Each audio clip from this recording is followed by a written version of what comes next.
पानीपत में इस बार का मेयर चुनाव एक नई राजनीति की कहानी बन रहा है, जहां बीजेपी ने कोमल सैनी को टिकट देकर मैदान में उतारा है। लेकिन सवाल यह है कि विपक्षी दलों ने अब तक कोई प्रत्याशी क्यों नहीं उतारा, और सबसे बड़ा सवाल, कांग्रेस क्यों खामोश है।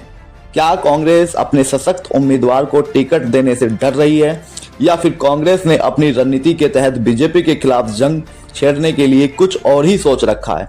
ये तमाम तरीके के सवाल जो है पानीपत की राजनीति में फिलहाल घूम रहे हैं। बीजेपी के लिए यह चुनाव न केवल जीतने का अवसर है, बल्कि अपनी शक्ति और सत्ता की छवि को बनाए रखने का भी मौका है। कोमल सैनी का नाम टिकट पर आया है और यह साफ है कि बीजेपी अपनी पकड़ बनाए रखने के लिए किसी भी चूक को सहन नहीं करेगी, क्योंकि मुख्यमंत्री नायब सैनी का समर्थन और खुद कोमल सैनी की राजनीतिक स्थिति ने बीजेपी को पानीपत में अपने पैर मजबूत करने में मदद की है। लेकिन विपक्ष की चुप्पी बीजेपी के लिए चिंता का विषय बन सकती है। कांग्रेस का मौन अब सवाल उठाता है, क्या कांग्रेस ने इस बार अपनी राजनीति बदल ली है? क्या वह जानबूझकर बीजेपी के खिलाफ मजबूत उम्मीदवार नहीं उतार पा रही है, या फिर कांग्रेस का डर है जो उसे बीजेपी के सामने चुनौती देने से रोक रहा है? कांग्रेस को शायद यह अंदाजा हो चुका है कि पानीपत में बीजेपी इतनी मजबूत स्थिति में है कि उसे सीधे तौर पर चुनौती देना एक जोखिम भरा कदम हो सकता है। लेकिन अगर कांग्रेस अपने सबसे मजबूत और जमीनी स्तर पर जानी पहचानी शख्सियत को टिकट देती है, तो यह बीजेपी के लिए किसी भी तकड़ी चुनौती से कम नहीं होगा।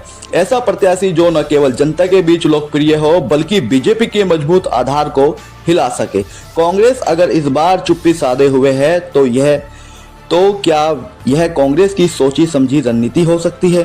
क्या वह जानबूझकर इस बार सुपर शॉक का इंतजार कर रही है, जिससे बीजेपी की नींव हिल जाए?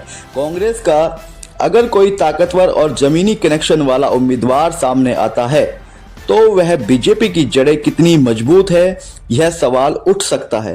क्या कांग्रेस ने यह रणनीति अपनाई है कि वह बीजेपी को धीरे धीरे अपनी ताकत का एहसास कराएगी और फिर आखिरी समय में मैदान में उतारेगी?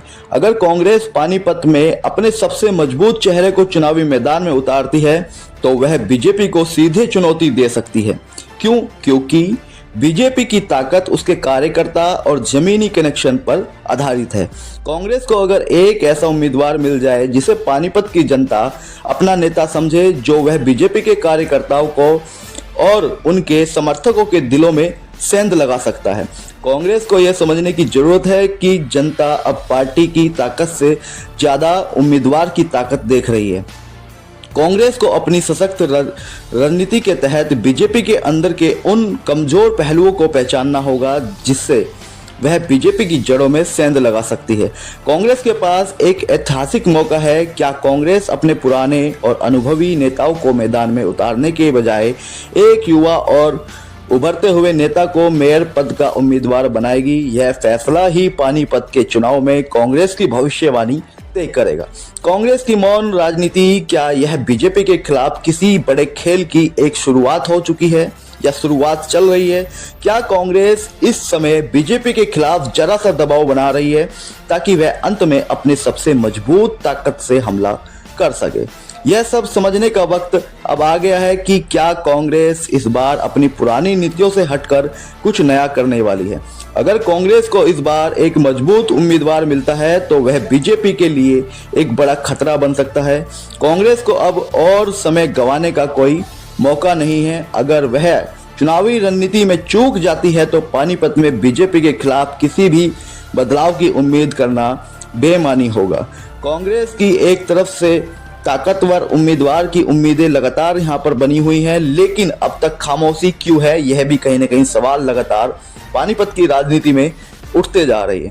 क्या यह चुप्पी अब कांग्रेस की रणनीति है जो आखिरी समय में बीजेपी को चौंका देगी, या फिर विपक्ष की कमजोरी बिल्कुल साफ साफ दिखाई देती है? इस बार का चुनाव इस बात का साक्षी बनेगा कि कांग्रेस की चुप्पी को किस तरह से और किस रूप में बदल सकती है। बाकी इस खबर के बारे में आप क्या सोचते हैं, कमेंट सेक्शन में अपनी राय जरूर दीजिए। तब तक के लिए बने रहिए ब्रेकिंग प्लस न्यूज के साथ।